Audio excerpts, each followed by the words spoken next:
জ্ঞান অর্জন করতে পারে। যেমন আমরা যারা একটা নতুন শহরে গেলাম, রাজশাহী একটা নতুন শহরে গেলাম, আমার ব্রেনে কি রাজশাহীর বৈচিত্র্যগুলো আমার ব্রেনে সেভ আছে? সেভ নেই।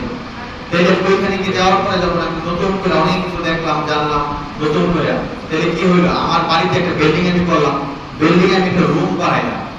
ঠিক তেমনিভাবে আপনার ব্রেনের মধ্যে আপনি নতুন একটা মাধ্যম তৈরি করলেন, এই মাধ্যম কিন্তু আপনার জন্য একটা কালার মার্ক হয়ে গেছে। এখানে আপনি নতুন করে অনেক কিছু আপনি করার সুযোগ পাবেন। যদি কেউ কখনো ভ্রমণের সুযোগ পান, ভুলে মিস করবেন না। যদি ভুলে মিস করেন সেটা আপনার লস। আর আরেকটা বিষয় হচ্ছে, আমরা বডির উপরে যা দেখি, বডির ভিতরে তার চেয়ে মানে আমরা বডির উপরে যা দেখি সবকিছু কিন্তু তার চেয়ে বেশি কাজ হচ্ছে কিন্তু আমাদের বডির ভিতরে। পার সেকেন্ড আমাদের হার্ট চলতেছে না, আমাদের ফুসফুস চলতেছে না, কিডনি চলতেছে না। তো আমাদের অনেক কিছুই হয় যেগুলো দেখা যায় না।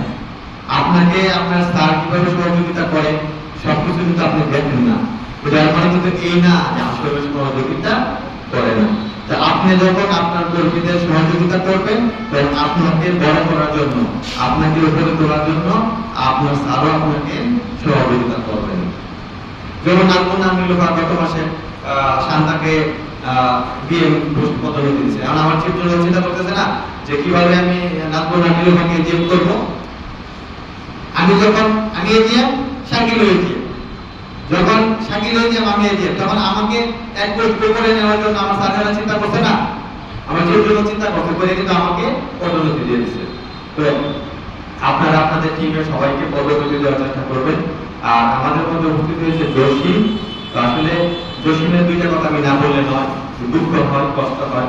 জসিম কিন্তু একটা কথা শাকিলের আগে আমি ভাবছিলাম জসিম এখানে আমার পরে নেক্সট ডে জিম হবে, কিন্তু সবকিছু নিয়ে শাকিল হয়ে গেছে।